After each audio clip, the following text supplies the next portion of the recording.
محمد كسر يوروب وليبا أديكو كوي ما يكون لح بقول محمد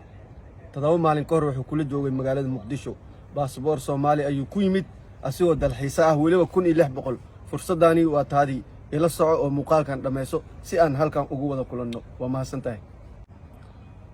waxaan kala soo hadlayaa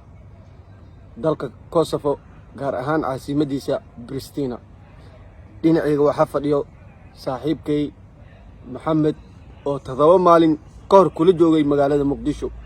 Maxamed waxa gacan ka siiyay in uu si dalxiisa ku imaado mid ka mid ah wadamada Yurub waliba qarash badan ma ahan waa $1,600 waxa ku jiro tigidhkaagii waxa ku jiro sahaygaadii safarka iyo 7 maalin oo hotel uu degay haddaba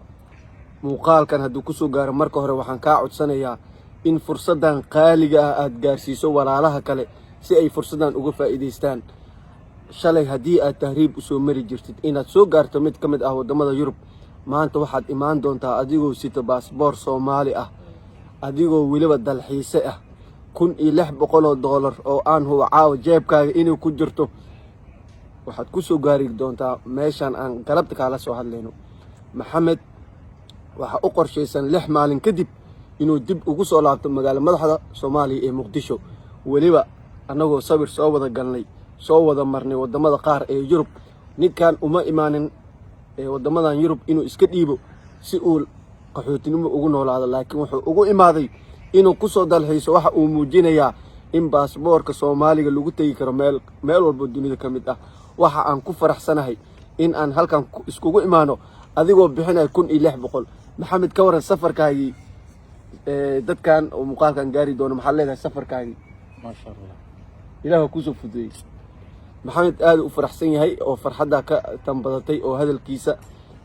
aad mu hadli karo uu ilmeenaya maanta dhan aan sabarsiinay wuxuu aamin ilaahay in $1,600 halkan uu ku soo gaaray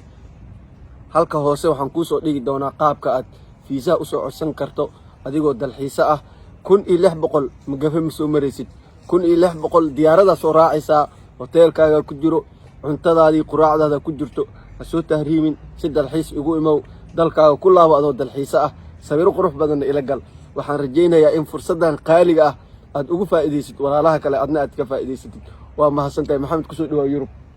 ما